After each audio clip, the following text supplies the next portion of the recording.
Well, hello there, YouTube. Man, 2 videos in 1 week. Wes here. I've got my second tin of, my second tin of Peterson tobacco. This is Irish whiskey. I've only tried this about twice since I got it, and figured I'd go ahead and let you guys get a little taste, if you will. Yeah, so anyway, this one is, so the tin says traditional Irish ready rubbed blend, tobacco leaf from Africa, Brazil, India, and Italy, lightly flavored with Irish whiskey for a unique aroma, I'm sure. I'll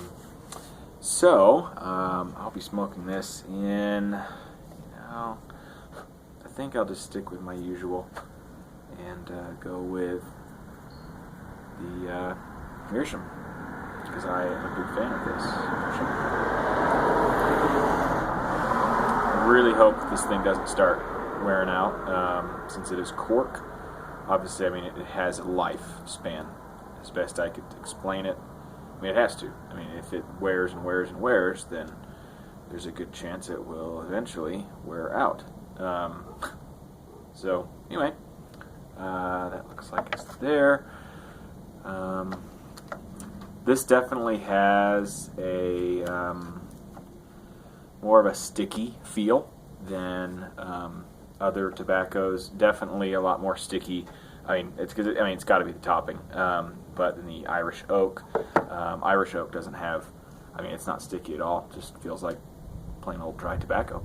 So anyway. Yep, this one's definitely got some texture to it. I'm not sure if you guys can see that. Sorry, I'm actually using my water bottle, and it's creating some shade. But anyway, there's that, if you can see it. Pretty, I mean, not coarse, but it's a little bit more rigid than just a real soft ribbon. It's not, it's definitely got some texture to it. So anyway, I'm going to light this up and give it a try. Let you guys know my thoughts. I've had it a couple times, like I said before,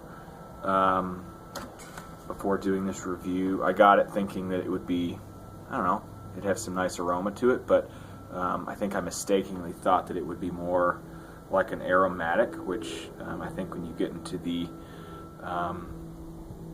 those other brands like Peterson, I doubt that they do much like heavy aromatic. But anyway, oh dear, I don't know if I have my matches. That is unfortunate. I've got to go get some matches, guys. Sorry about that. I'll be back.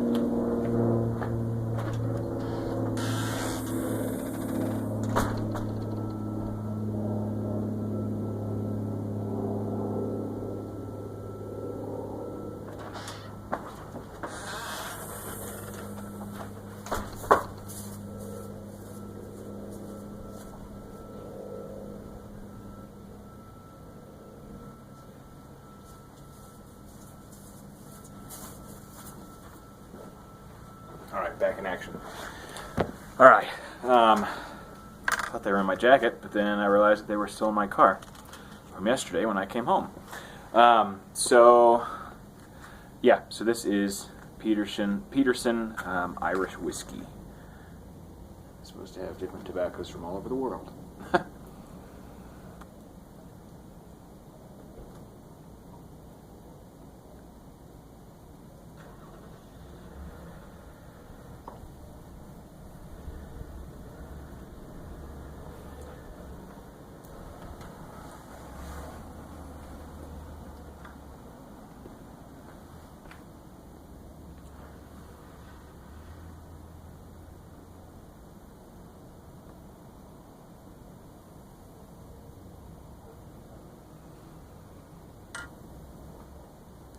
I think they're spot on when they say that the whiskey topping adds aroma. I don't feel like it adds taste. Yeah, really at all. Um,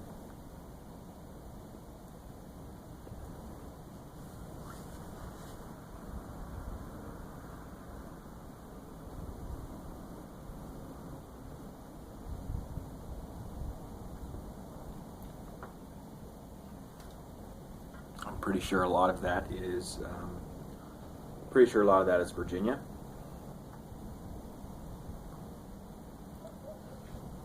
I think it would have clearly stated on the tin.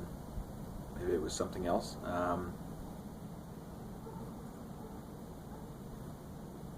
Yeah, and like my last video said, blowing it out of your nose, it's pretty harsh.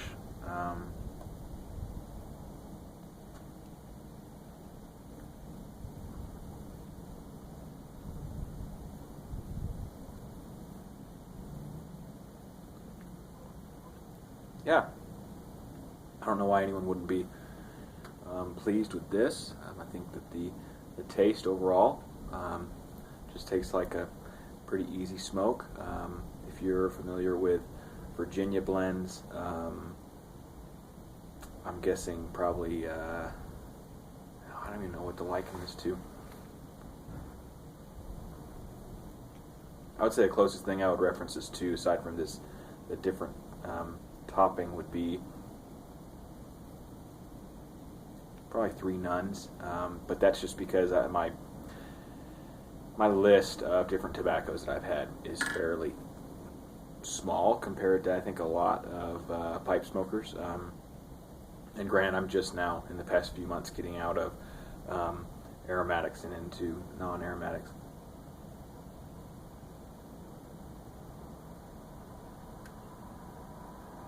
So anyway, yeah, I'm pleased with this. I think it's nothing like, I didn't light this up and go, oh man, this is just fantastic. Like specifically, oh man, this thing sticks out and this is great and I can really tell this. Not really having many of those thoughts.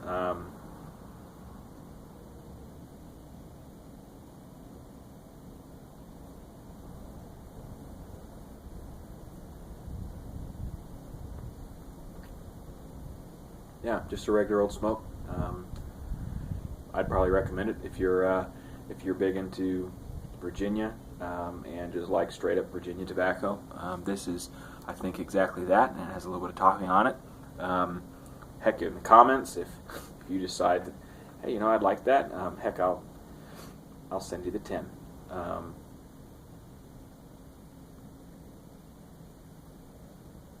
So by all means, just comment away. I'll send this to you. If you're a Virginia smoker and you're a big fan of lightly topped tobacco, mostly pretty much a non-aromatic, I'd love for this to go to someone who could appreciate it a little bit more than I do. In other news, I am in the habit right now of reading this book. It's Steel Boat Iron Hearts. This is basically a first-hand experience of life aboard a German U-boat. This is specifically U-505, I think right there somewhere. U-505 is stateside. It's in the United States. Obviously, it's a German U-boat. It was captured during the war.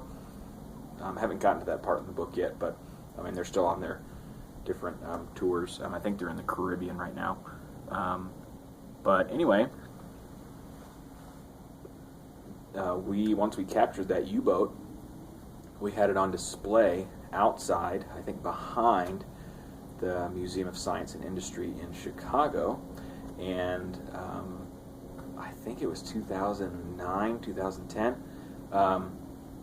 They dug a big hole in the ground, this plot of land, and they put the submarine, the full thing, into that hole, into that bunker, and enclosed that on the top. And they've got a full submarine inside the museum now. It's underground. Really cool. They've completely refurbished it. Heck, I think from what I heard and doing some little research on U505, they contacted the company now, who back then made the U-boats, and said, hey, we have this laundry list of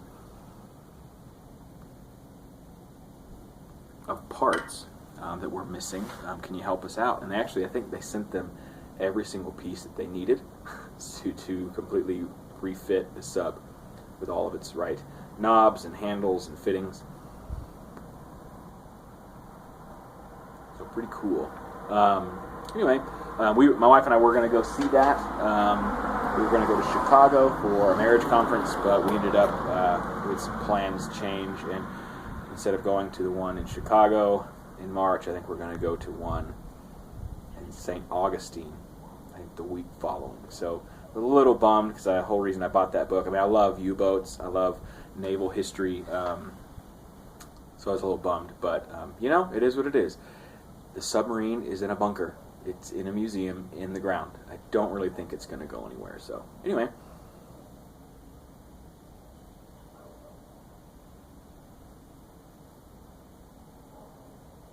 makes me think, when I think about old school days and guys that did stuff like that, like captains of U-boats and crew members. Hearing this gentleman talk, I think his name's Hans Gobler. He talks about going back to port in Lucien, France. That's where their big U-boat base was. Anyway, and them, once they got back into port, they just hang out with all the night women. And he said that where they were staying, their barracks, their bunks, always ended up smelling like pipe smoke and cigarette smoke. And I just kind of wonder, I'm like, well, I wonder what kind of pipe tobacco they were smoking back then.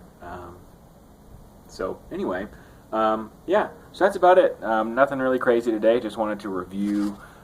This is Peterson's Irish Whiskey. It is a non-aromatic, just lightly topped, and I think it's all Virginia, or just tobacco from different places around the world. So it's yeah, Africa, Brazil, India, and Italy. That's a lot of different places. So anyway, I took work off today. We thought we were going to be in Mexico, and we have a membership to the Children's Museum. So we took our two little boys to the Children's Museum here in Denver. Or I live in Littleton, but we drove to Denver. A lot of fun. I mean, this museum is just unreal. The amount of projects and fun things that kids can do and work on, really cool. So anyway, had a good time doing that. Kids are down for a nap now, and my wife's just out and about. So just figured I'd jump online and record a quick video for you guys.